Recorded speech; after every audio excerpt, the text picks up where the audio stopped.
Hello, Yes But Why listeners. This is your host, Amy Jordan. Welcome to Yes But Why, episode 282, my interview with Canadian actor/producer Stephanie Herrera. But first, let's talk about our sponsors. Yes But Why podcast is sponsored by Audible. Sign up today for your 30-day free trial at audibletrial.com/yesbutwhy. You get a free audiobook download as well as access to hundreds of books and podcasts.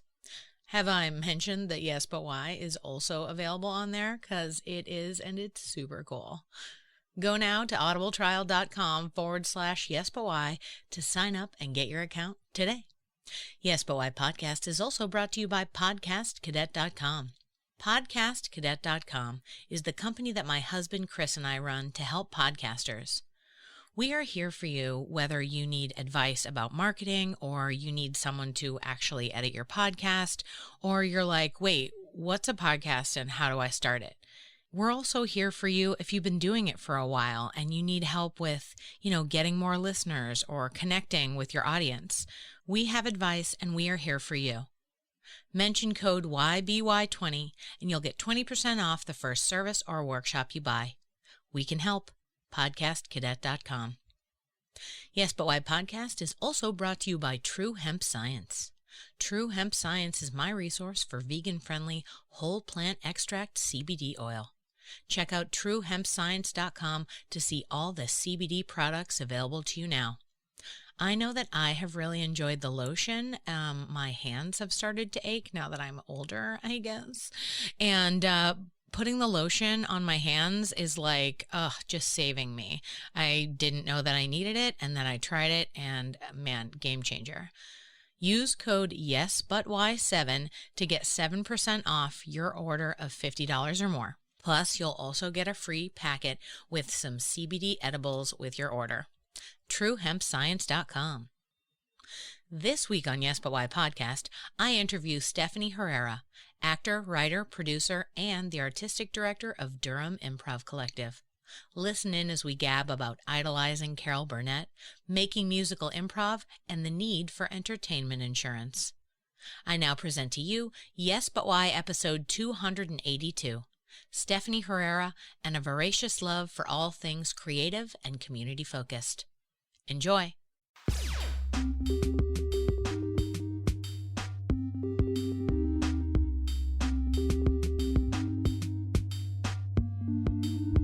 I'm Amy Jordan, and this is Yes But Why podcast. Yeah.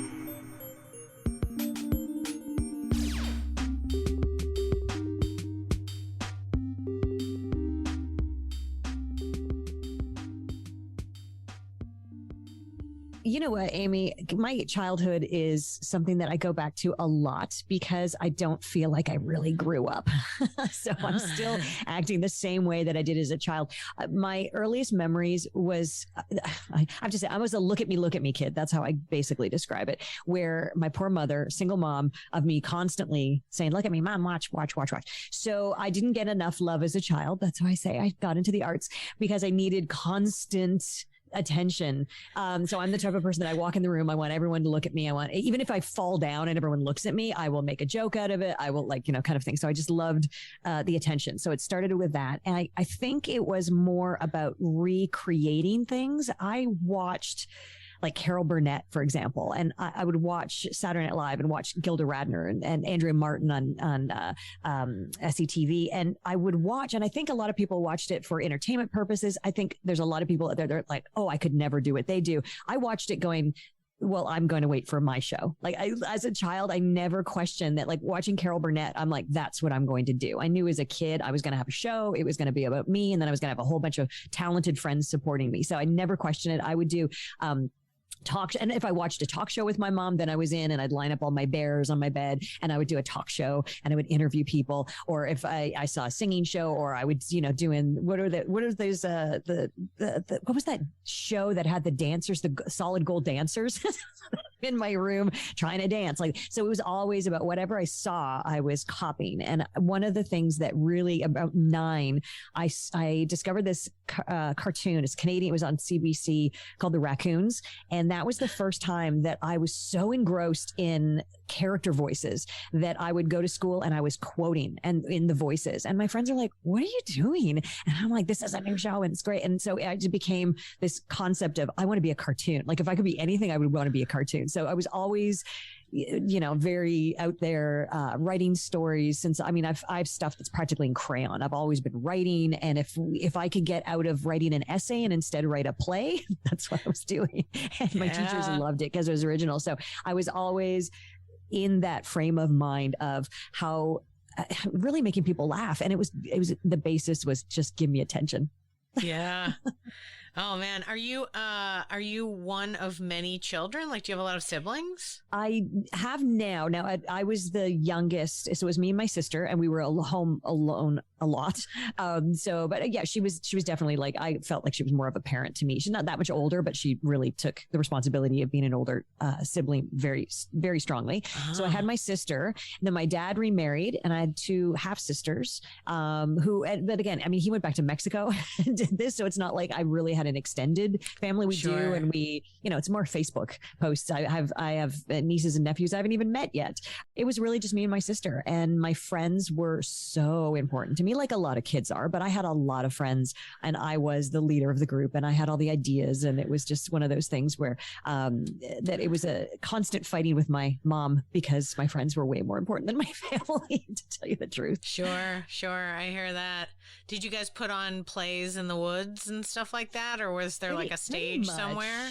Yeah, no, at school, we, and you know what? And a lot of the friends that I have are from an alternative school. My sister did not do well in the regular school system. She was bullied. She was completely the opposite of me. She was shy, she was quiet, and she was just available for bullying. So teachers were mean to her kids. So my mom pulled us out and put us in an alternative school. And so in an alternative school, now they're different. But back then it was run by hippies, parents basically. And they just said, you know what? If children want to learn, they'll ask. So I didn't ask for math. And what we did was I played dress up until like about 13. We just played dress up. We'd walk around. One friend packed a whole bunch of dresses and made a pregnant belly. And so we all dressed up as pregnant women and marched around the school going, give to the March of Dimes. And I still to this day don't know why we were saying that. And it was like, we would just come up with characters and just dress up. It was mostly just dress up. And sometimes we'd say, we want to learn calligraphy or recorder. And then they would bring someone in and we would learn. So we were always asked. So we did puppet shows. We did that kind of stuff. And you know what? You just reminded me though, my sister and I, we were home alone a lot. So we came up one time we had somebody come over and he had to do something with the phone, like a bell operator kind of guy. He came over, and he to test the phone, he dialed a number, hung up and it rang. And then he picked it up and hung up. And then he looked at our eyes are wide. He goes, do you want to know the number? And we're like, yes. So he told us what the number is. We wrote it down. And then I used to walk around with this tape recorder and we would do this where we were doing like radio shows and talk shows. We would just do different characters calling each other and doing conversations on the phone. And my mom gave me this tape recorder. And I've been told that a lot of comedians get this from their parents. We don't shut up. We keep talking. The parents can't handle it. So they hand us tape recorders and then we go off. And that was me. If I wasn't playing with my sister with it, I was doing movies and like different voices. And I was singing, the fans that you sing into and it makes that Darth Vader noise. I was singing Lucy in the Sky with Diamonds. And I was like, oh yeah, I was. Oh my God, I love it. Yeah, I have a number of tapes of myself doing shows for sure. Yeah, I never thought about that. They talk a lot and then you give them a tape recorder. Now I'm like, I need to get a tape recorder for my kid. Do they even make those? Yeah. He needs his own podcast. Yeah, well, we've literally thought that since birth, so maybe he will. But yeah, oh man, the tape recorder. I definitely had a number of them. I remember, I can imagine right now the like boombox that we had. Boombox, that's right. You know what I'm talking about. Where like I recorded so many shows. Oof, good stuff. Records. I know that like everything's recorded now, so it seems so weird, but Oh, back then. It's also like that Val Kilmer movie. I don't know if you've seen it on Netflix. Yes. Where he was one of the first people that walked around with a video camera. And I did that too. I dragged the big one that you put on your shoulder. I dragged that to England. Like, to me, I love documenting as much as possible. Now, he went overboard. He taped everything, which was fantastic. Yeah. But it's one of those things where back then, you're right. We weren't taping things. We were, you got a picture. It was like you didn't get too many candid because, you're going to ruin a whole roll of film with a couple of goofy shots. No. Right? Gonna do that. I know. I think about that when I'm scrolling through my phone and I'm like, God, I've taken like 14 random throwawayable photos of this kid and got one good one. Ugh. Like, exactly. Can you imagine? I mean, every photo of me, I've got like one eye closed, and I mean, probably from my own being weird, but yeah, but thank God for the digital age. I think a comedian said it right. I don't know who it was, but this stand-up comedian said in the old days, we had the little like wind, you wind it up and then you click and you wind it again. And he said, and you only got like 20 or 24 shots or whatever it was on your roll of film. And he said, so they were so important because you'd have to spend money to even see what you took. Yeah. And he's like, you could be out there and it's like Bigfoot walks by and you're like, but I only have 3 more shots. This is my last shot. Do I really want to waste it on this? And that was it. We were really concerned about it. And now we're like, I don't care. I don't even know it's on my phone half the time. Oh yeah. It's so much. That being said, I feel like it's like slightly even more disposable than like I know that the pictures were important then, but to a certain extent, like, you're right. We had to bring them to the photomat to get them done, right? To even see the photos. I legitimately still have a number of rolls of film. I never did because it was like, I never had any money at the time. And then I found it in a box and I was like, what are these of? And then I was like, does anyone even do this now? Like, it's ridiculous. Also, it's PS currently, it's ridiculously expensive to get photos done. It's insane. Yeah. Absolutely. But at the same time, like, I was thinking, you mentioned the Val Kilmer thing. Do you have your own bunker of notebooks and videotapes available for your biographer someday? I do, because I did the same thing. I looked at and I've got like mini DVs. I just kept buying different video cameras. I've got mini DVs and VHSs, and I've got all this stuff. And I called and I said, how much is it to transfer? Because this week I got stuff from when I went to a theater company in Cuba. I was documenting everything. I was like, all of these really cool things. And they're like $20 a tape. And I'm like, that's hilarious. Yeah. Like, when I'm a million or when I'm dead, they can do it. Right. No, it's true because it's like Val Kilmer has the money to just do this. Like, he collected the stuff, which is super great. I'm very much into it. I definitely have a few boxes of notebooks that no one's ever going to read. Yeah. But, in my future imaginings, I'm all like, oh, the biographer's going to be so happy to have this, but at the same time, it's like, you're right. It wouldn't have happened if he himself hadn't made it happen. And if he didn't have the money to do it. Right. And God bless him for having it, because that was a beautiful movie, deeply uplifting from the point of view of almost what we're talking about, the idea of a career as an artist and like what that means to you then, what it means to you now, like that whole situation. It's super interesting. And how, different parts of it change you, So you and I are connected through the writing world, which I think was a fun way to get in here. But also we're connected through the improv world. So tell me about that for you. Like, how did you find it and how has it helped or shaped your creative world?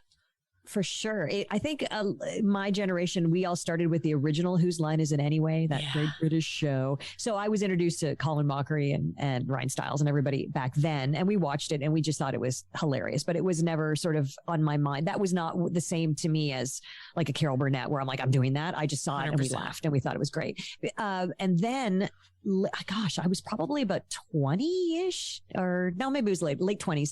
My sister said, hey, there's an improv show. It's like $5 or something. Do you want to go with me? And I was like, okay, I'm not doing anything. So we went and watched an improv show and we laughed and we were so blown away. It was so fantastic. And she said, hey, on Saturday, they have a free drop-in. Do you want to go with me? I'm like, I'm free Saturday. And we went, and then it was I was in. We started going every Saturday to the workshop. And then finally the teacher's like, actually it's only free the first time you got, and we're like, oh no, we'll pay. We started paying. It was like $5 a class or whatever. And then we're like, what else can we do? And he said, you should start taking the regular classes instead of you're just dealing with new people that have never done this before. You need to start classes. So she and I started them together. She eventually kind of dropped off, but it was addicted. It was an addiction to me. I was, the most I was doing about 3 classes a week. And then or vice versa. It was like 5 classes a week and performing 3 times or vice versa. Or I was performing 5 times a week. It was crazy. We would do like double shows. We would do, and then I included the rehearsals, like we literally every week at my house. And that's killing me. There is a tape of the best of all of our rehearsals, and it's disappeared. And we've torn this house apart. We can't find it, but somewhere I guess it got thrown out. We would literally go to my house and I'd set up the video camera and we would record all of our rehearsals as well. So it was this thing where I was in and there was no looking back. It was such an obsession for me when I started. How fun that your sister was the one who kind of like inspired the whole thing. Totally. And I love that she took the classes. Was she like into it and then kind of was like, all right, this isn't my thing? Or was it like she found something and like drew you into it because it would be super cool for you? Yeah, she was just kind of I don't know what brought her to going, let's go see an improv show and ask me. And I just happened to be free. I don't know where that kind of came in. I think class, I think it was more that it wasn't really for her, but it was more, she kind of dated someone. And I don't know if you've done these conversations, but you should never date an improviser. I learned that the hard way too. Don't date improvisers. Anyone listening, if you're an improviser, you are off the market because, or like you can't, it's bad. We're also a theater people. We're connected in theater. Theater was incestuous, very much so, but improv was like brothers and sisters, it was so incestuous. It was disgusting to the point that I would meet an improviser and then we'd slowly figure out who we did. I dated one improviser and he dated one and we were like 1 degree away from sleeping with each other. Like I was like, oh, he dated her. And this one time we were in a show and it was like a small space. It was probably only about like maybe 100 people in the audience. After the improv show, the improvisers on stage said, we see a lot of improvisers in the audience, just for fun. If you've slept with anybody on stage, could you stand up? And then if anyone stands up that you slept with, could you stand up? And there were like 4 people sitting down. And I went, ew, and I've gone. So she wasn't treated that great. I think that kind of turned her off of the whole community. Yeah. There's a lot of that. There's a lot of that for sure. Yeah. That's the hard part about sort of theater and performing in that way is that like you're having these intimate moments with people and you think that translates to what you're looking for in a romantic sense, right? Especially because the bulk of improvisers, like active in class on stage improvisers, are usually in their 20s, early 30s, right? Oh yeah. Like not to say that there aren't older improvisers, but I would say that if I've learned anything over all the interviews I've done, it's that like as people get older, they like pick specific shows to do and have like specific slots that they get involved in, as opposed to what you're talking about, which is the early level improviser, soak yourself in it and never go away. Like you're in all the classes, you're there every day, you're doing a show. Jam. Yeah, exactly. Absolutely. Anyone that's got a show, can I be in it? That kind of thing. Yeah. And I mean, we also had a really great, musical improv was very new, 25 or whatever, how old I am, years ago. So it was new, and it was really just those short form games like the hoedowns and the and Wayne Brady and stuff, like just the short kind of games. So I had he was a musical director at Second City, Jamie Lamb. He said to me, I really want to do a musical class. And I said, I will fill it. If you do it, I will fill it. So I handpicked my friends to do a class with him. And he came up with this format, and he called it the Lamb because of Jamie Lamb. And it was the format that if you go to any musical show improv musical show in Toronto, they're doing the Lamb. It's like a total base, 5 characters. Each one sings on, like you get a location and then you sing on one person by one. They come as their character singing and then they end the big number and then they filter away anyway, it's his format, which was great. So then we just started performing this, and that kind of propelled us a little bit because we were the only musical improv group. So we did a bit of a tour touring in Canada. We were featured in all like the hip magazines of Toronto. And then we also went to the Orlando Comedy Festival. We got to perform out there. They picked us for their festival. So we flew out and did that. So it was a really great opportunity because, like you said, we found a niche, and that now you can't go anywhere without the piano player and somebody doing a game or a song. But the musical, we even did one where it was a 2-hour completely improvised musical with intermission, 2-hour with intermission, called An Andrew Lloyd Whatever.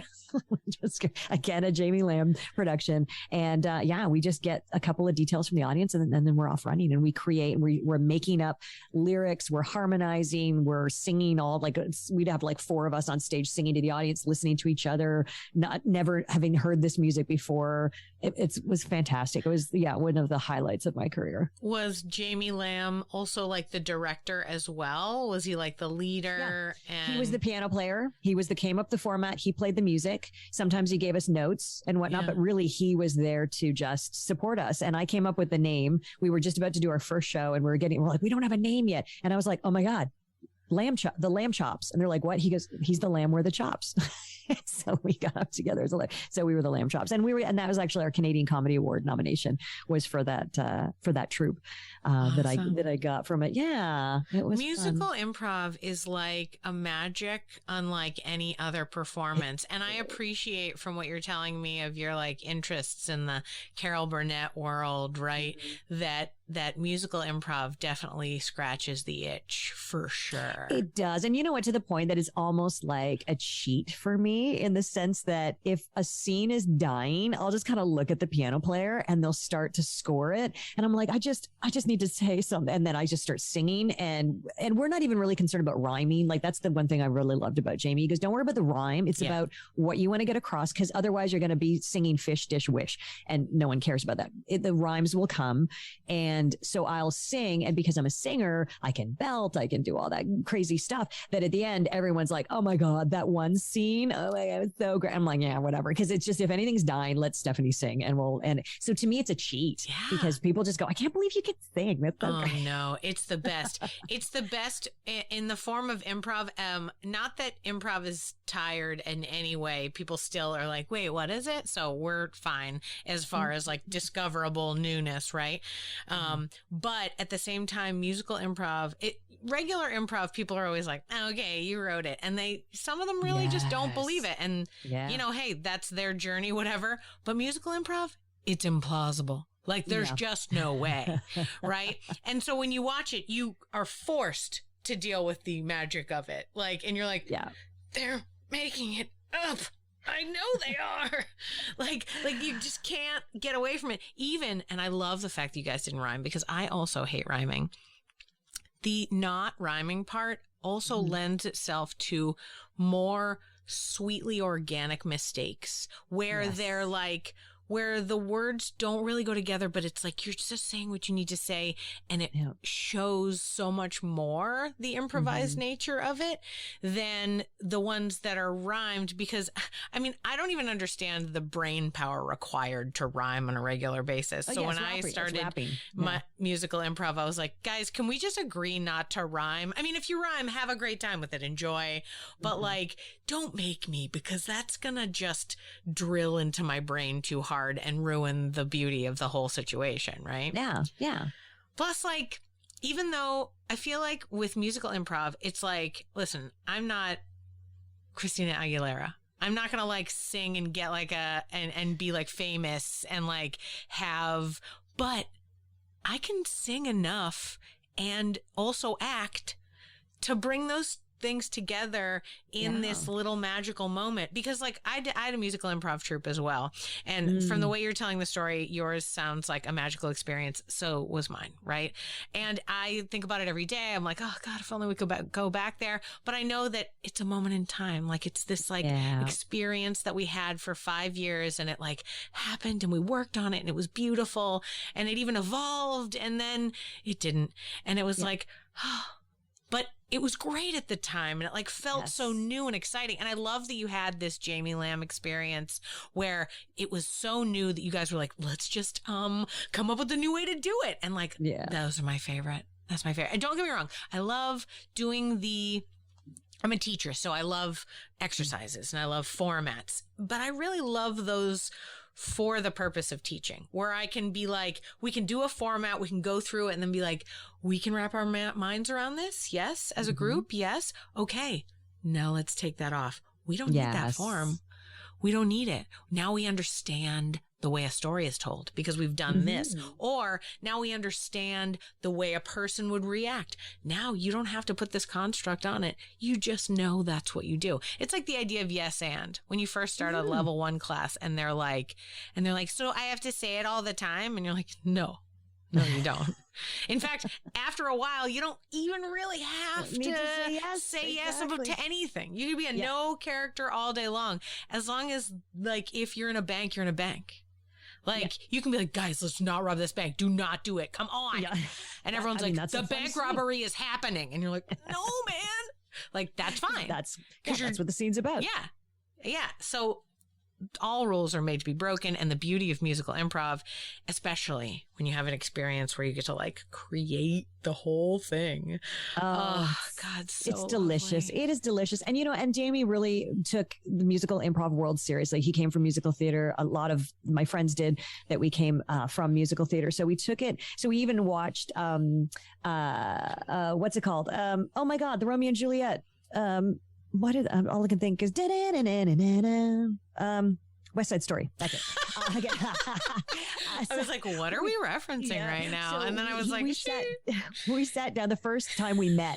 We sat down and he played West Side Story. And we're like, we've all seen it. He goes, no, we have to analyze it. So he put it on and we watched it and we could see what he was talking. And then he really said the only reason, and I've heard this before, somebody else put it in words. Oh, it was a musical theater person. I can't remember who it is, but what Jamie was trying to teach us was what this other theater person said is that what makes musical theater different than regular theater is your emotions get to a certain level that you can't do anything but sing. So Jamie really instilled in us that we're not going to, the song we sing at the end of the scene isn't a recap of what we just talked about. It has to be new and a discovery within the song that leads us to the next scene. So he was very good about that. And so without, like you said, taking off the parameters of let's not deal with having to rhyme everything, that will open us up to express. And I remember the first time in his format, because it's 5, 2 people walk away from each other. They're like, hey, could you help me out with this? Sure. They walk off stage. And the other 2, oh, I heard you said this. Could you help me? And then one person is left alone on stage. They get the first solo. And I remember the day that everyone left, it was a train station and I could see them pairing off and leaving. And I thought to myself, I'm going to pop my cherry tonight. This is it. I was like, and so I started talking. I was like, well, I guess, yeah, it's not really slow. I was a ticket taker. And then I started talking to a picture of my dog or my cat or whatever that was on my desk. And I'm looking at it and so I used it as a way of continuing. And then I was like, oh, my womb. And someday I will have children or whatever. Like, oh, all I have is a cat. And then through my song, the sad song, through the song, it was completely organic that I discovered that because I'm selling tickets and everyone's going all over the world and I don't get to go anywhere. And through this song, I decide to steal the money that I have in my cash drawer and I'm going to go experience the world. And that took off. And I could have never planned that, but it was only through the song, my sad song, that I found that out. And if I was trying to rhyme that whole time, it wouldn't have happened. So exactly what you're saying. You have the focus. And like he said, you can't just sing about what you've just spoken about. You got to find something. Now just let it go. So it was so sweet. Everyone in the group had to pop their cherry one night. We always at backstage were like, you did it. We were always like so proud of everybody who finally got it. And then it was easy peasy. I have no problem doing like a one-man advance, as we call it in improv, where it's like, I'll do it. I'll do a scene by myself. No problem. Oh, I love it. I love it. Yeah, no, I also enjoy. I have no problem being by myself on stage. I was like, what's this? 3 hours? Got it. No problem. All eyes on me. Got it. Yeah. That's what I'm looking for. Look at me, Mom. That's right. That's right. It's funny. I have a lot of people who will talk about the idea of this wanting attention. And I feel like there's a societal like twist on wanting to be a performer that has us feel like we are like searching for attention, when in reality, I'm sorry, you can give me this like negative view of what I'm trying to do. You want me to perform. I am just the person you need. to perform for you. You know what I mean? It. Like the world can't exist. In fact, as all the things were happening in COVID and everything was like closing and it was like crazy, people were getting really sad around me. And I was like, we are here forever. They need us more than ever. Yeah. There is not a moment in life that you don't need us. Yes. Like, don't worry. Yeah, sure. Will we be paid properly? Have we ever? No. So we'll figure it out as we continue. And maybe during all this talky time, we can get some better rights. Who knows? Who knows what will happen, right? Maybe. Hopefully. But like the idea of this, like, this is who we are. And I hear so many people saying like, oh, I just really wanted attention. And it's funny because I never thought that about myself. Like, yeah, when I talk to other people and they say what they're like, and I'm like, oh yeah, I'm like that too. But I've never put this frame on it as if I was all like, look at me, you know, and I am here. Like, and I am like that 100%. Like I've said those words like maybe 100 times at different events. Like, look at me now. Like, absolutely. But at the same time, like, I don't know. I just think of it like, especially too, having taught a lot. Some people have like a natural performer ability and we need them, right? We need them to be in charge of things, to host things. You know, I was perusing your impressive resume and noticed that like you also host a lot of events, right? So at what point we spoke about this beautiful moment of musical improv, which I also totally am like, yes, I love that too. Best times. But that sounds like that was sort of semi-early in your improv career. How did you get into like the corporate world as a performer and start like hosting things? Did it start with hosting in the comedy stage and then somebody came in and was like, we need you for my business? Or what? Like, how did that happen? Oh, wow. No one's asked me that question in so long. Corporate improv, what came out of multi-level marketing. That's right, folks. I'm one of those people. I was born now. I've been a sucker. I have to say I've been a sucker for a couple of the companies I've been in, because I was like, what, this sounds exciting.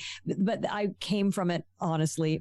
I was born into multi-level marketing. My mom was with Amway. We had big boxes of soap. Like to me, that was just, everybody does this. So as I got older, I just kept getting into multi-level marketing. And then I was in, and I'd love to, and a lot of people are like, so I guess I was at the end of a meeting or something, and I was chatting with some people, and one of these people that are sort of higher up in the levels, diamond, black, something, whatever they're called, gold, ace, something. He started saying, he was a friend of mine, and he was asking, he was so fascinated that I do improv, and I had created my improv community out when we moved just outside of Toronto, out here in Durham region, and he's like, so wait, you teach, like, people pay you money to come and learn improv. Like, what is that? What are you learning and everything like that? And he said, could you just explain to me what an improviser does? Like, what makes a good improviser? That's what he asked me. And I said, well, they're a good listener, and I started listening. He goes, wait. And he ran over to the board and a whiteboard, and he starts writing them down. Keep going. And I'm like, listening. And he's like, he's like,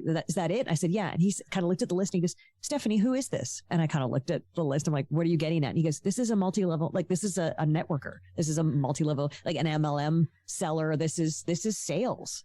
And I went, oh, and I said, I can teach that. And so that was the click that I started a class for that particular company, specifically for improve your sales, come and take my class, and people were signing up. And then I started, and then other people were like, oh, my husband's corporation. I told them how much we learned. And then it became a corporate thing where I could go in and just do a fun, icebreaker, because sometimes divisions, as you know, in corporations, you got the receptionist to the president and everybody in between. I've done stuff for townships where you got the guys filling the holes in the streets and the mayor and everybody in between. And these people don't interact every day. So they would just bring me in to have a fun mix and match. So I think the most I did, I think it was like 300 people. They split it up morning and afternoon, and we did 150 each. But I've done like, usually it's like 80 people in a room kind of thing. And we do all this corporate training. Sometimes they bring us in saying, we're having issues with sensitivity and diversity. So could you come in? And so a little bit more research, we might do a sketch and then, ask them to fill in things, and then we'll do it again and improvise some other things. I've done things about working with different personalities, because in a workplace, we're working with different. So then I'll bring in more of my book heavy stuff. Like I bring in things with Nicholas Boothman. He's a New York bestselling author. He wrote a book called How to Connect in Business in 90 Seconds or Less. All his books are New York bestselling author, but he also has one called How to Make Someone Fall in Love with You in 90 Minutes or Less, which is great. That led to a TV show that I helped him host on that. I feel like I could do that. Great. I feel like I was like, sure. So what he did was he framed the personalities. There's personality tests. He framed them as 4 people, and it's 4 different types of personalities. But what he really spoke about was, are you giving the person what they desire? So there are some people that need to feel important. There are some people that need to feel appreciated. There's some people. So he broke it into 4. And so I would take that information and talk about it. And then we do some improv, and we're like, let's play with these kind of concepts. So I would do that a lot with the corporate. And it just became that if somebody came to me and said, we're having problems with this, I'll go, yes, I can fix that. And I do it through improv, and it's just getting them through it. And then they're having so much fun. And I always say, I'm secretly teaching you. This may just look like fun, but you're going to go home and start going, ooh, interesting. I'm not listening. I was blocking. I was, and all of the terminology is going to come back. And people have said it. I've had people come back to me that said, I can directly thank you for the increase, like the promotions I've gotten in my companies, because this one woman got a VP ship because at the final part of the interview, they said, okay, this is the problem. What would you do? And she's like, and then I was improvising. And I was like, and she said, excuse me, if it wasn't for your class, I wouldn't have gotten that VP ship. I'm sure people were like, what do you mean there's a problem? And she knew exactly what they wanted. So I love it. Yeah. I love it. Yeah. That's so great. I love that it sort of developed over time, that you created it based on, what requests. And the other part that is great, and so in my mind, classic improviser, probably also classic sales, is they're like, I've got a problem. Can you solve it? And you're like, yes. And then you hang up the phone and figure out how you solve it. Exactly. And that's what it is. But now I got to the point, I'm like, improv can fix anything. It got down to it, to the point that I've gotten, I had one, after it was like a continuing ed course through the college, one of the local colleges. And, cause I was actually, then I got into the college level, but I did a continuing ed. And then I got a call from the school saying, we just want to let you know, we can't not let this student in, but we just want to give you a heads up. We have a gentleman with Down syndrome, high functioning Down syndrome. So he will, and I said, will there be an assist? And they said, yes. I said, perfect. They said, we just want to let you know, because you might have to adjust some things. I'm like, oh yeah, there's some games that if he can't read, we can't do lines with him. He'll have to have his assistant help, that kind of stuff. And I'm like, no, I appreciate the help. And they're like, have you ever worked with somebody with special needs? Like, will this work for them? I'm like, let's see how it goes. Yeah, sure. Why not? I can't see why not. I work with children. I can't imagine that no one can do it. So we did it. It was so successful. He took the class a couple of times. In fact, one of his assists that came one day, with Adam Lloyd Wilkinson, is one of the greatest improvisers ever born. And no one knows of him because he's just my little local Oshawa guy. He was so brilliant. I don't do shows without Adam. He's phenomenal. When Colin Mockery comes and does a show with us, it's like Adam's there too. He's just the most brilliant improviser. And I met him through this scenario. But then when, Community Living, which is the organization that deals with people with all ability, or people with disabilities or special needs, community centers, they came to me and they said, have you ever worked with people with special needs? I'm like, in fact, I have. And then I started working with them and I started going for Ontario Arts Council grants, saying I can do this for teenagers. So I started working at high schools with the kids with special needs, and just kept working it out, because the feedback was, oh my God, Amy, it was the most incredible feedback I've ever gotten. People were saying, particularly with the high school, actually it was Community Living. I was leaving and they said, Stephanie, what you're doing, I don't know what you're doing, but there are people that are labeled nonverbal. They're speaking when you come. And that blew their minds. And even mine, I'm like, they're not, cause I didn't know them before, but they literally are coming out of shells, attempting, they're waking, like it was doing something. And I'm like, what are you doing? I'm like, I'm just playing games. That's all I do. So I saw it. And then I had people putting in kids with ADHD, and they were like, oh my God, you have them focusing now. They're making friends at school. I had this one kid that he got the lead in the school play. This is a kid that was like, she was at her wit's end with this kid. We had a lot of autistic kids and Asperger's, and like, it's just been going through all of this and watching the development and growth. So we saw this with, the average person, that boost of confidence, and they're thinking faster, and they're, more, just, having that great interpersonal skills from improv. But then you put it on somebody who was told, you're going to have a hard life. And now they're blossoming as well. Oh my God. It was just that does the heart so good to see that. And I agree with you. I think improv could save the world. I mean, I really think that if everyone had a chance to use, spend some time to work on themselves in that way. Mm-hmm. I mean, it's a part of natural growth. I think that only a few of us take advantage of, right? Which is and have the availability. I mean, I also did some stuff with a native reservation. I went on and worked with the kids, and the parents got to see a little show after, and they're like, "Oh my God, we don't even know whose kids those are. There's the most talkative, expressive kid." Like, wow. We also started doing programs at a women's abuse shelter, because that's another thing. Like, why not increase the confidence? And I had my male instructors do it, because I wanted a great, wonderful guy that's like encouraging and helping these women as well. And it was fantastic.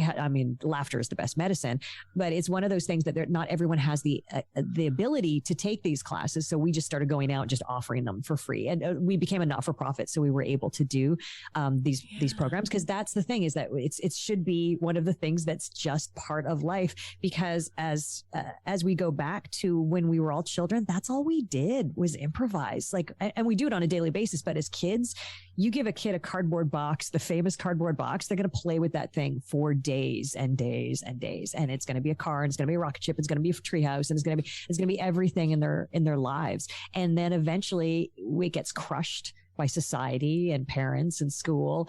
And then when people come back to an improv class in the later years, they're like, oh my God, I feel like a kid again. I'm like, exactly. That's how you're supposed to be.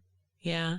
That's the hardest part, when a person walks in and they are like, I'm afraid to do this. And I'm like, you know how to do this. Mm-hmm. This is something you already have in you. The ability to do this is not something I'm teaching you. I'm purely unlocking the door that you've closed. You are reminding them, because everyone's born with this. Absolutely. In fact, I no kidding, almost exactly what you've said. I give that speech at the beginning where I'm all like, when you're young, hormones and rough times ruin your creative brain.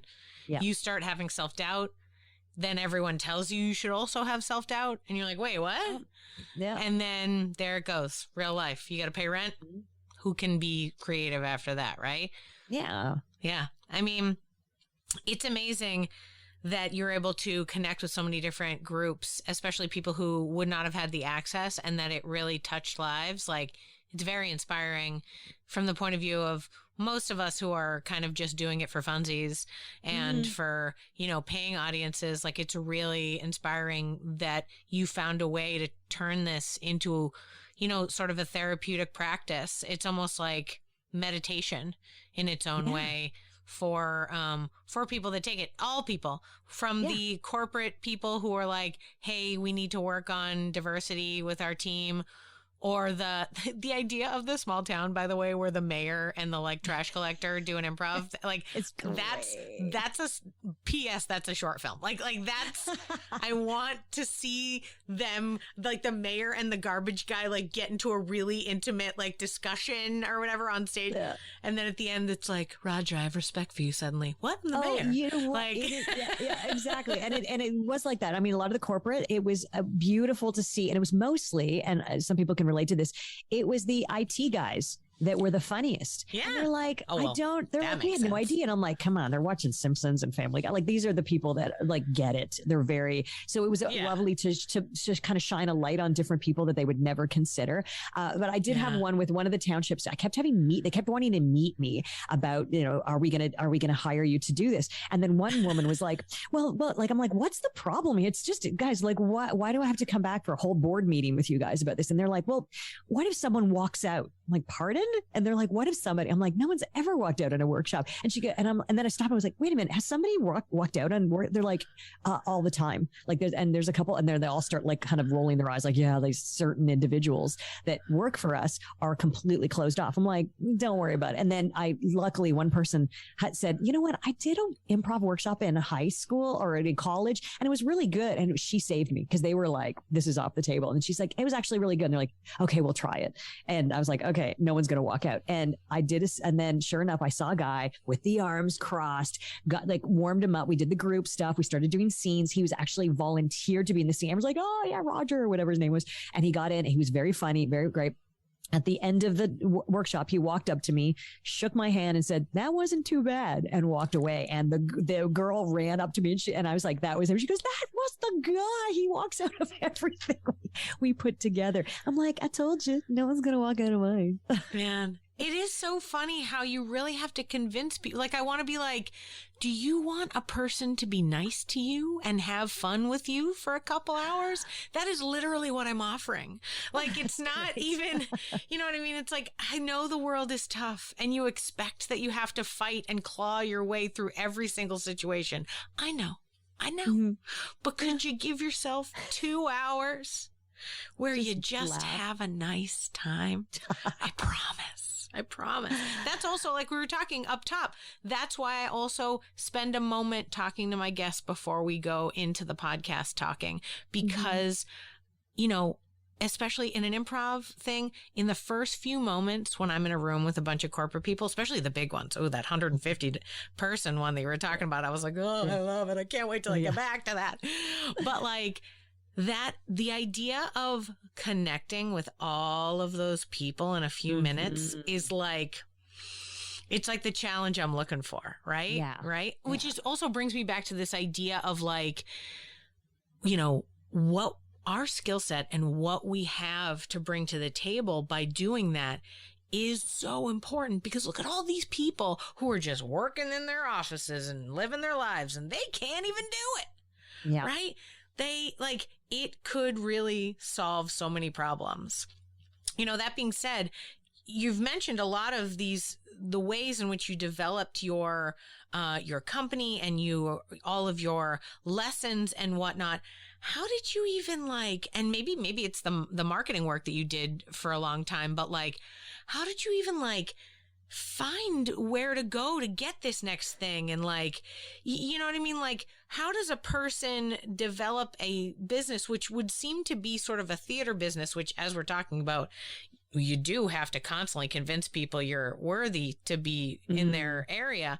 Yeah. But at the same time, there's so many different groups you've talked about connecting with, and they seem like a difficult, how do you even call this group? And how do you get in schools? And what, you became a non-for-profit? What does that mean? How did you know to do that? So where's the business brain? Clearly from? You have it. No, I mean, you've done this marketing, but how are you honing this? What's keeping you driven in a business minded way? Cause you're nailing it, right? So gosh, what's driving it? I don't know. Money. Sure. It's one of those things. Yeah. It's one of those things where it's just sort of and I think a lot of people, you probably see this all the time too. Actors, specifically improvisers, we get into sales very easily. Actors, I always say, I get rejection all the time. Do you know how many self-tapes I have to send in? And I don't get, most of them. So it's one of those things where sales is always in my background. So it's sort of what's the dollar figure on it and figuring out. Now it started coming, and I think it's exactly what you touched on too about your worth, because when you start quoting what you want for, you're asking somebody, I'm going to come in and make people laugh for a while. This is my amount. And you feel weird about asking. I was a personal trainer and that seemed weird. I'm telling people lift this, run there. And they're going to give me money for that. That's so strange. And they even told us you have to know your worth and you have to put your foot down, and that's your rate. And it was amazing to see as I was, sometimes I would say, do you have a budget? And sometimes people like, it's a Girl Guide troupe. They're going to have a budget, right? Like, so depending on how small it is, sometimes they do. Sometimes they're like, well, it's only 3,000. I'm like, that's fine. I'm like, yes. And other times they're just like, guess. And sometimes they're like, and sometimes they're just like, oh, it's just going to be 15 minutes. We just want you to start. I'm like, $500. Like, so whatever, if it's in my area. Yeah. So sometimes I kind of have this scale going. I started getting very firm when it was really picking up, and to go, I mean, I just made a call at one of the colleges. I just made an appointment with whoever hires teachers. And I went and I said, I want to do this. And he just happened to go, you know what? I think this is great. And through that, other teachers from other classes were coming to meet me going, what are you doing to these kids? They're blossoming in our classes. Like, I don't understand. And I think everyone should take it. I'm like, that's what I said. So it's one of those, like, you just kind of get in the right door that usually leads to it. But I had a lot of people in my classes. Like, I had one person who was a police officer, and he got me into the Native reservation. There was another person that was another police officer who brought me in, and I was doing the senior police officers of Durham Region. I did like a workshop for them. So it's usually within the classes, those general people that are there are also going to go, hey, my husband's company, my wife's company, or would this work with this? And then just word started spreading. And actually Community Living saw an ad. I put an ad in a local playbook for all the shows at one of the little theaters here. And they were the ones that called me and said, have you worked with people with special needs? We were just wondering. I'm like, perfect. That ad finally paid itself off, because I did it once. So I found that, but it was more about the free press. And I always tell people that I paid for that ad because it was the whole season. It was going to be in every single program. And I was like, okay, for, $300, why not? So I did that one. And I think I did one newspaper ad, and I never did it again because I didn't get anything from it. What I like to tell people to do is find your local, particularly if you're in a smaller town, like I am, towns, then just go to the news, like just say to them, hey, can I write an article for you? They love that free content, and they're not have to pay you, and they might just edit it a bit. Beautiful. So that's what I did when I started my improv school. I decided in the middle of nowhere up on Lake Scugog, in Ontario, I just went to the newspaper and I said, can I just write you an article? I'm going to start an improv school. And they're like, okay. And I wrote it, and it was titled First Improv School Coming to Durham Region.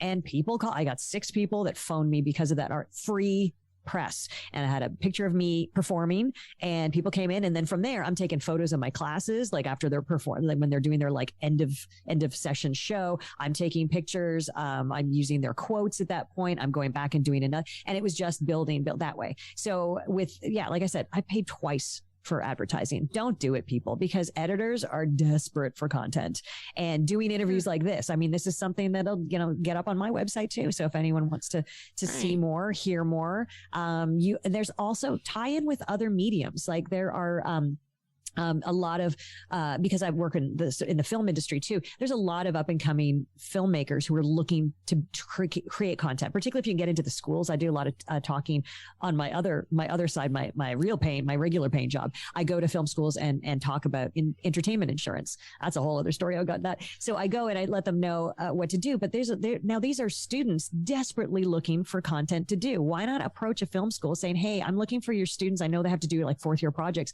Would they come and do a promotional piece for my improv school or theater show or whatever? And they'll come in and they'll film it and they'll edit it and everything for free. So look at the other.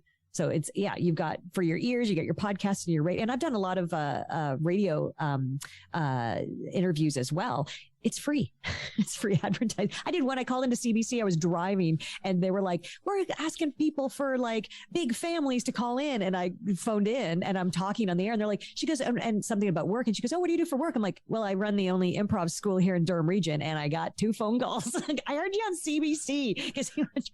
So there's ways of getting your name out there and then, and cycling it back. Like as soon as I got some great quotes from the people, in the big corporations, now that's on my brochure next time. And the list, I'm like, clients have included, boom, boom, these big clients that the newer ones I'm approaching are going to see that list and go, oh, well, if they hired her, why not?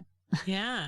Man, you just have a really great business sense and just a driving force to move it forward. Also, sure, from the sounds of it, quite a few concurrent side hustles. There's a lot of plates spinning up in here, it seems like. Absolutely. So one thing, now I do want to talk to you about the entertainment insurance angle, but the other thing I wanted to ask you is you had mentioned that you got into the corporate improv stuff through some of the marketing work, and then, but that you had already started Durham Improv Collective. Tell me about the journey to that. Like, how did you get to where the location where you are, and then like decide to start the improv school? Yeah. So I didn't do my homework. When we decided to move out of Toronto to have a family, I just said, oh, I'll just connect with whatever improv troops up here. And then I realized there was none. And I said, okay. And it was very selfish. I'm like, well, I want to be on stage and performing. So why don't I just train some people and then we can do some shows around here? That'd be fine. So that's how it started. And I connected first with the local theater community, and I kind of got on their board, and I was their educator person. So that got me into the local schools and high schools and stuff, teaching as well. And then did that article, and 6 people called me, and she was a co-owner of a little art gallery. And she said, do you want to just rent the room in the back? Because obviously it's closed. We'll give you the key. You just rent that back room. And that's how it started. Very humble beginning. So we had that space for a while. Then I kind of outgrew it. I started doing more classes during the week, and then I started my kids' classes. And so I started renting other spaces.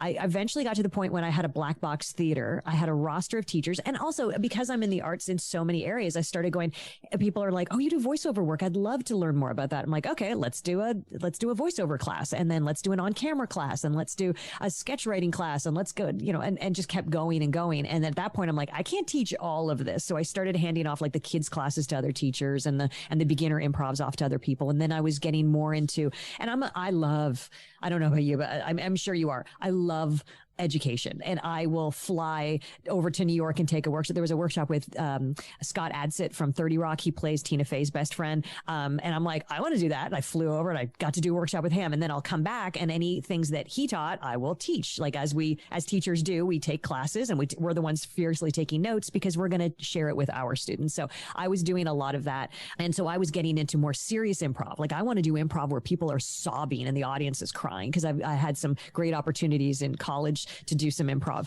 that I never realized it was really improv. But it was, getting, and also acting wise, we are getting into reenactment shows. So, people are murdered or, whatever. And then so we look like those people, and then we have to reenact those scenes, and it's a whole drama, a crime series and that kind of stuff. So that's all improvised. A lot of it's improvised, and the auditions are 100% improvised. So then I started specializing in training people how to prepare your serious improv for auditions, specifically those ones, serious ones, commercial ones. And it kept growing.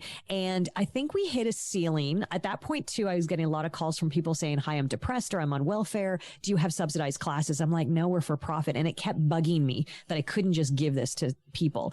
I started talking to people and asking advice for people that are in the in different sectors. And they said, now this, again, it was a drive for money. Somebody said, charities are not-for-profits are some of the richest companies in the world. If you want to make money, you got to do that. I was like, ooh, more money. So, but that also gave me the drive to be able to bring in this concept of being able to give more to the community. So I asked my friends, some of them were parents of kids that had taken my classes. Some of them had taken the classes going, who wants to be my board members? And they jumped on the chance. They said, Stephanie will support you in anything. So we turned it into a not-for-profit, enabling us to be able to fundraise and give these things away for free. It was the same time that my writing and my acting, I just joined the union. So I was really wanting to focus on my career and step back. So we really downsized it to just the community program. So although people still call me and say, can you do a corporate event? I'm like, sure, but I'm not out there actively looking for it anymore. Obviously with COVID, everything shut down. Yeah. But I was still every week going to community living, and we were doing movie making projects. And oh my God, Amy, I love working with these people. They wrote the scripts. They starred in them. It was mostly improvised because they weren't memorizing lines. I just directed and filmed it and edited, and they were brilliant. We did musical. They were like, I'm like, what kind of movie do you want to make? They're like, we want to do like a high school musical. I'm like, okay. And we would make one. We want to do a sci-fi one. Okay.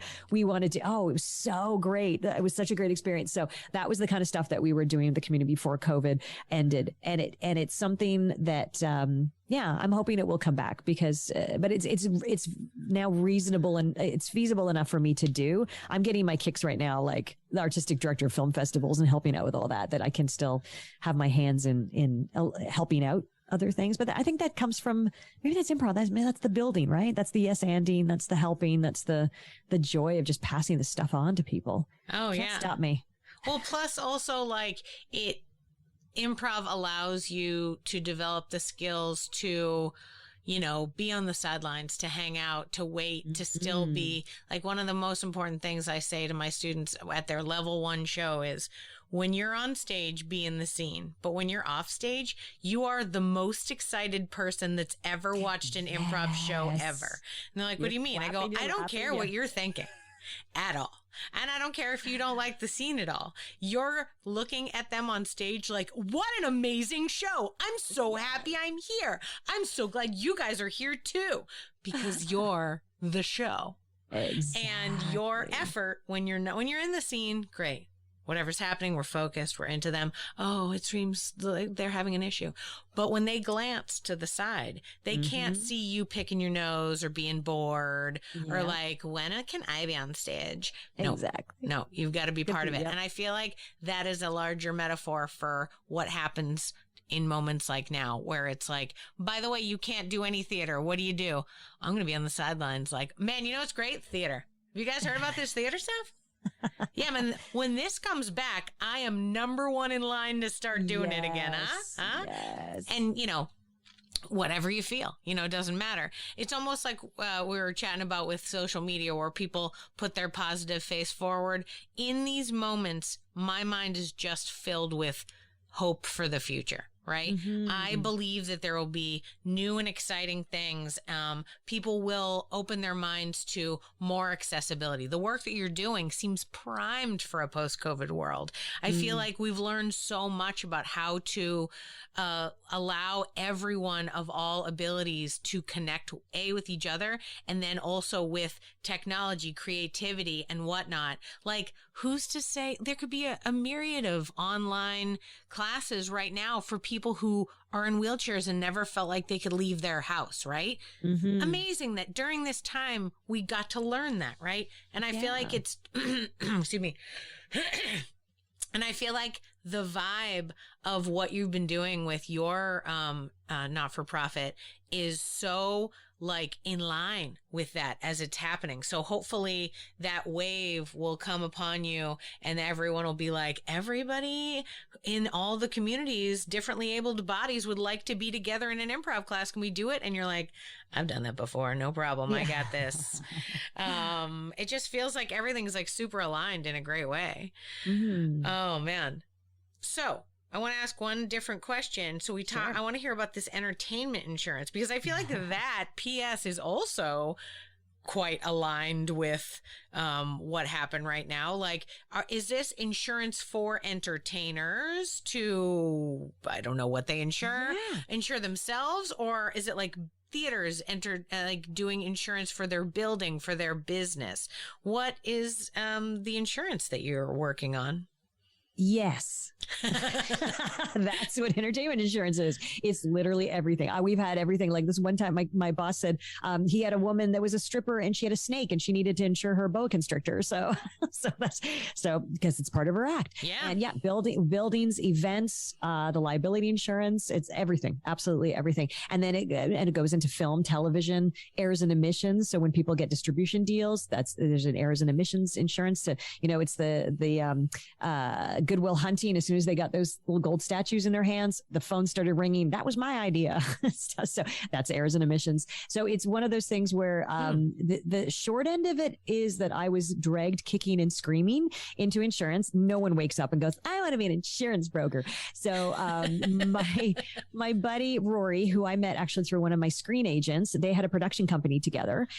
He also was a co-owner of Raven Banner Distribution in Toronto. They're like a horror genre distribution company. So he loved the arts. So I met him through my agent, and I was helping with one of the many film festivals I help out with. I did a panel for insurance and distribution and that kind of stuff. And so I met him there, and he was like, anything you need. And then sure enough, a friend of mine who had a film festival said, I need insurance. I'm like, I know insurance guys. So I kept in touch with him, and then we stayed friends. And so one day he's like, let's go out for lunch. I'm going to take you out for lunch. I haven't seen you in a while. And I just joined ACTRA, and this was about 3 years ago, and 3 or 4 years ago. And so he's like, how are things? You look so busy on your red carpets. And I'm like, oh no, that's social media. Like, I'm starving. Like, oh my God, I might have to waitress again. I'm too old. I was just stressing. And he got so excited because apparently he wanted to offer me a job 6 months ago.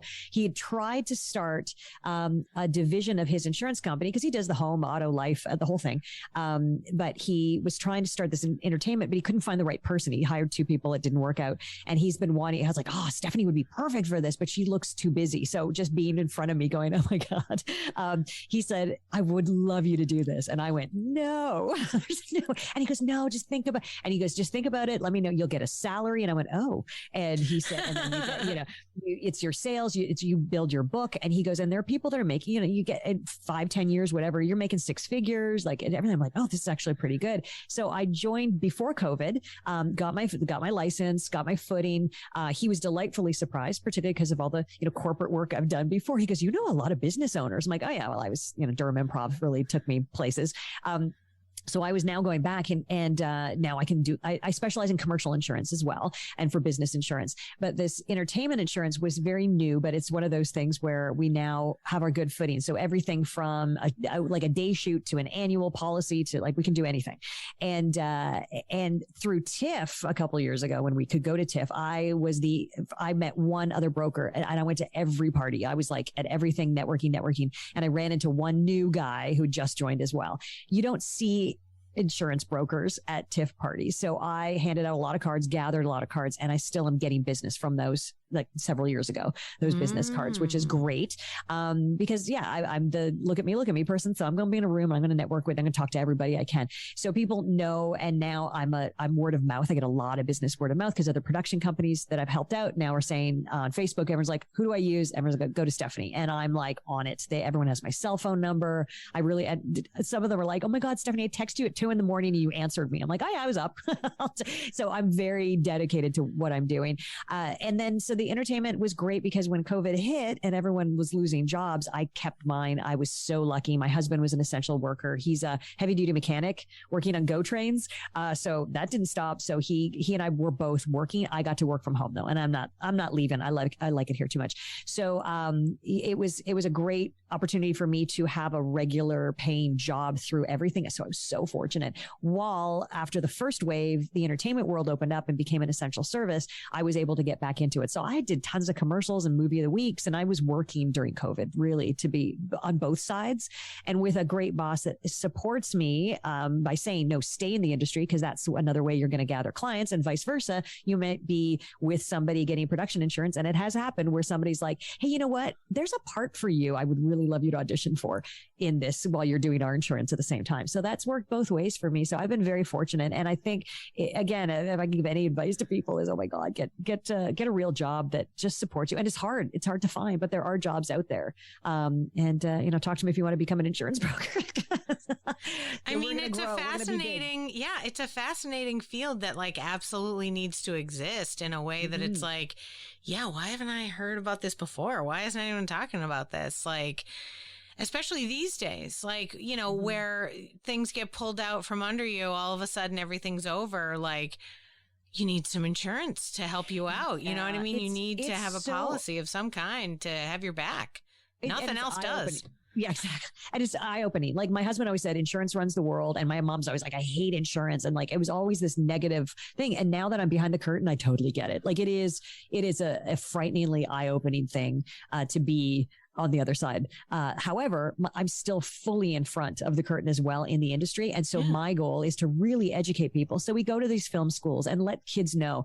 And when people get a policy, I'm not just taking their money and saying, see ya. I'm asking things like, hey, do you have a distributor, or do you need anything else? Do you need a DP? I have another client of mine. It's fantastic. He's looking for more stuff. Like, I love connecting people that way. But more importantly, I'm telling people what's covered, because unfortunately people think they have insurance and then anybody breaks a leg, they're fine. I'm like, no, you're not. And they're like, what? And I'm like, you own the policy. You can't sue yourself. And they're like, oh, I never thought about it that way. And no one's ever told anybody this. And even with me, going over things like commercial vehicles and stuff, and finding that a lot of people don't know anything about their insurance. Like, if you lend your vehicle to a friend and that friend hits somebody, it's your liability.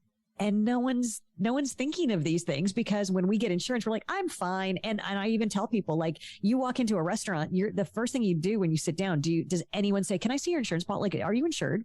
Because even though there's businesses out there, a lot of them are not insured, and no one asks these questions. And so it's very interesting to me to be on this side. And so my goal in life is to tell everybody as much as possible about it, educate them, because it's shocking. Yeah. What's been going on. No, it's so important. I'm so glad that it turned out that was what you, one of the jobs I didn't see. And when I was reading your bio, but like, this is so great for many reasons. One, you're able to help your fellow entertainers with this, like, hey guys, turns out it's rough out there and you need somebody to back you up.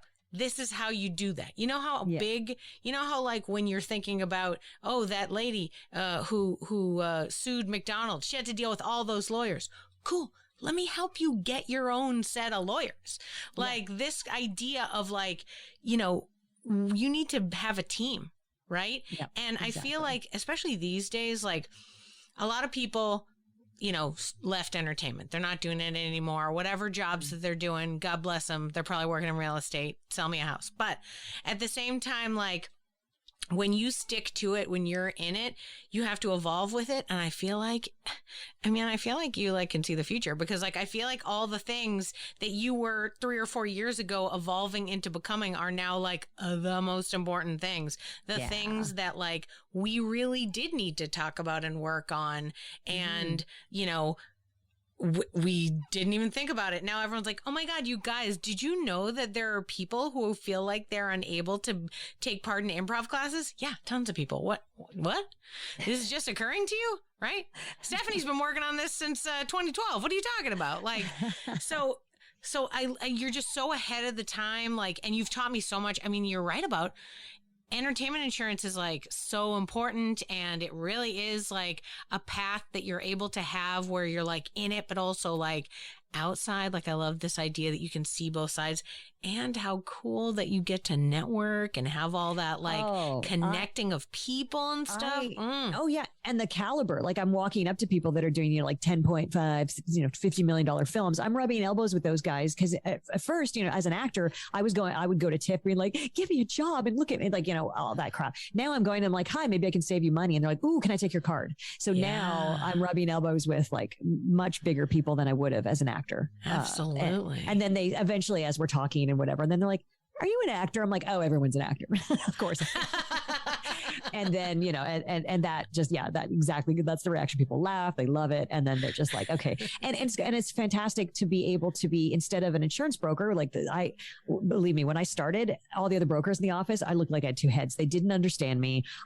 They were just, I'm a completely different animal. But the actors and producers love me because they're like, oh, good, you speak my language. I'm not educating you what a drone is and what, like, all these things. And I'm like, no, I got you. I can speak your language. And then I can go to an insurance company and say, look, I know this from firsthand that, these prop swords are way safer than, the other kind. So it's one of those things. And I've had to kind of, I'm the middleman. That's what the broker is. They're the middleman. We really work for the client. That's who we're working for. We don't work for insurance companies. Sure.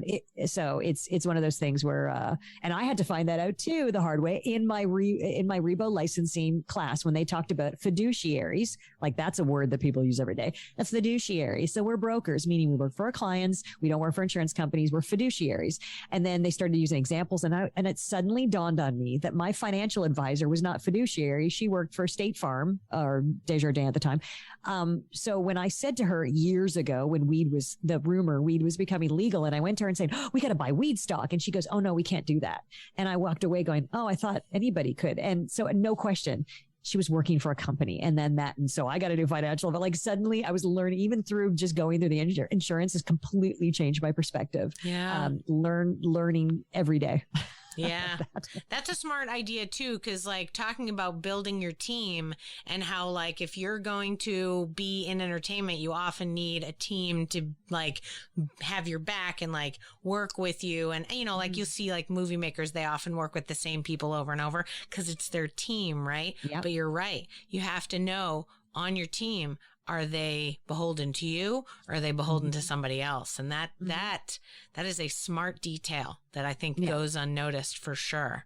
Absolutely. Sure. Smart. Man, we have learned so much about improv. We talked about just business sense when it comes to like running a theater, which I think is like very helpful right now.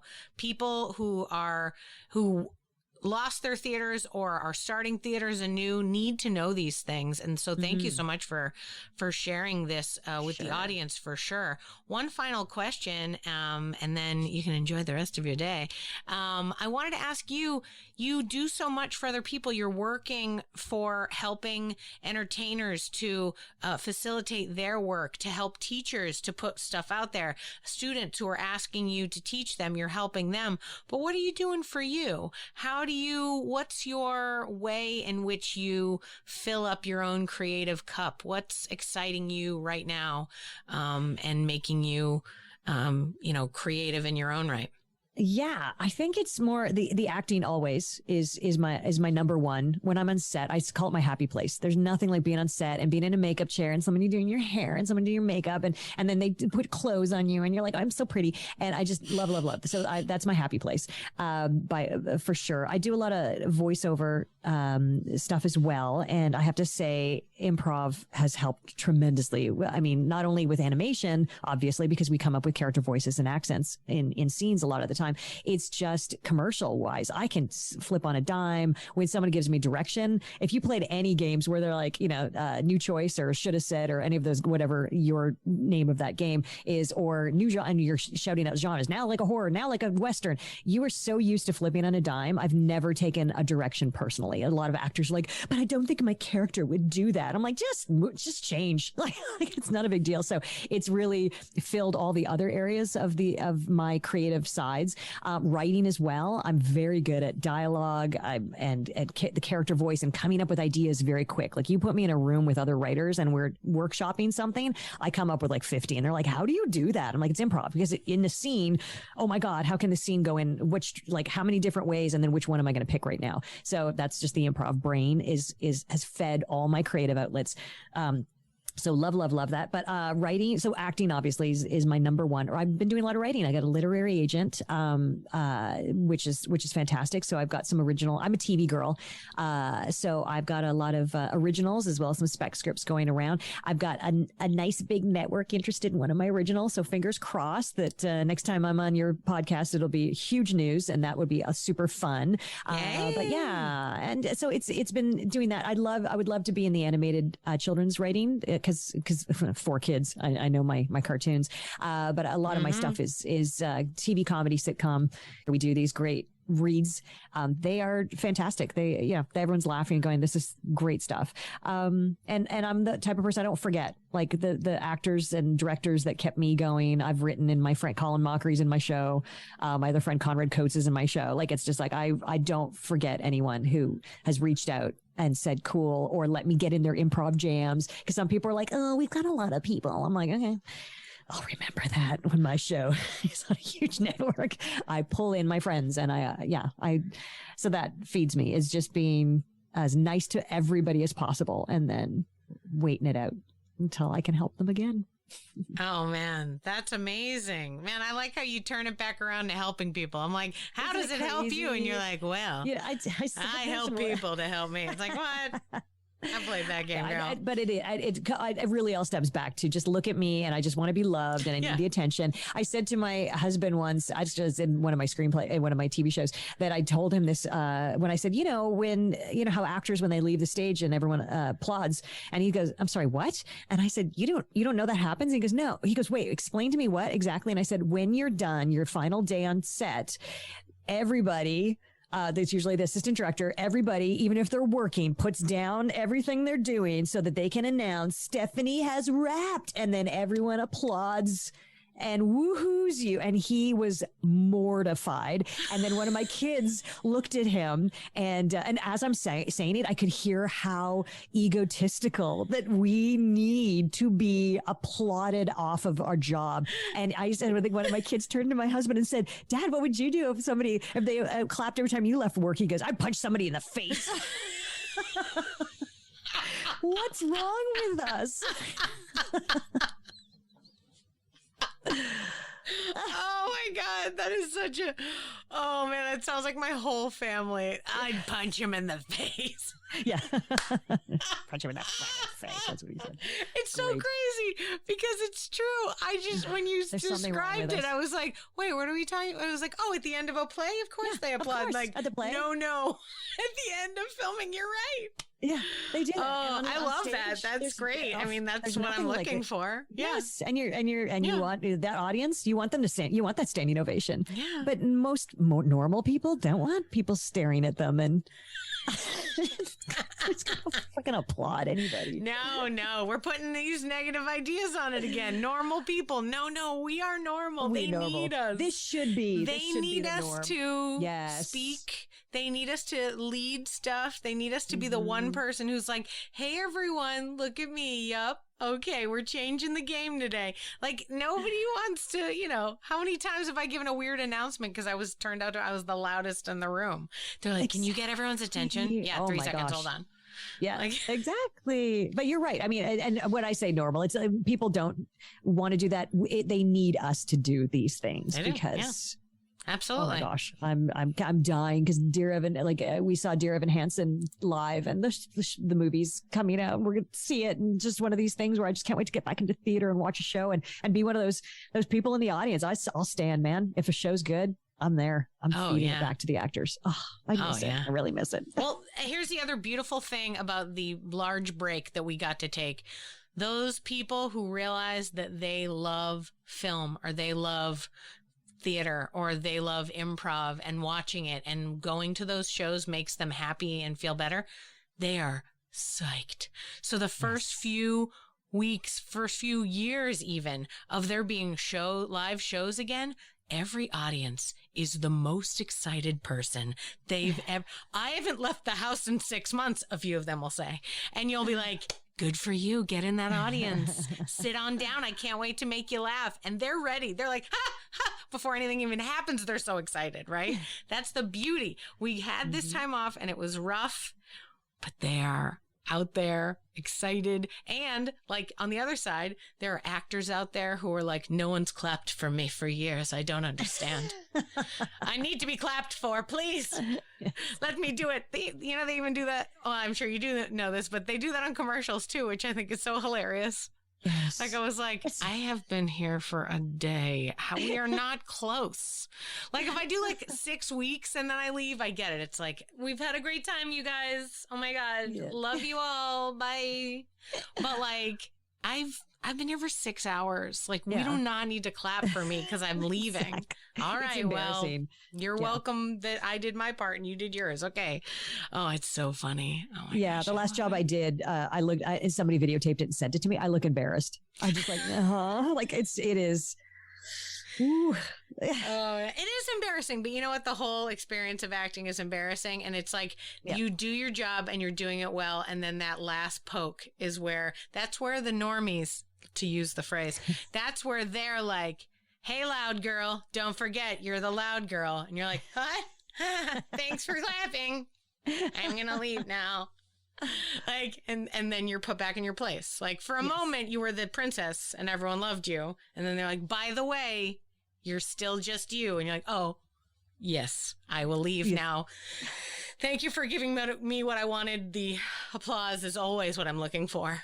Yeah, the clock has struck midnight. I'm a pumpkin again. Yes, I get it. And, I wish they would applaud as I left the grocery store. Good job with your groceries. Yeah. You did it. It keeps us humble. Oh, could you imagine if everyone... You know what? Sometimes I do applaud for people for random stuff and they look at me like I'm insane. But it's just my only way of expressing total support. Yes. I'm sorry, I'm a theater person. This is it. Oh gosh, working at Renaissance festivals, it took me a while to get it because something would happen at a party and everyone's like, "That's amazing!" This happened, and then everyone's like, "Yee, woohoo!" And I go, "Huzzah!" Oh god, it's hard to get out of here. I'm the cool person that yells huzzah. I'm like, screw it, I'm gonna own it. I say huzzah. I love huzzah. Huzzah's the best. All right, good. Oh my god, Stephanie, thank you so much for being on the show. It has been a total pleasure chatting with you. You too. And such amazing information that you shared with the audience. It's been a wonderful journey to chat with you about your experiences. And I just feel like the information that you have that you're providing for the people in the audience is just immense. So thank you so much. Thank you.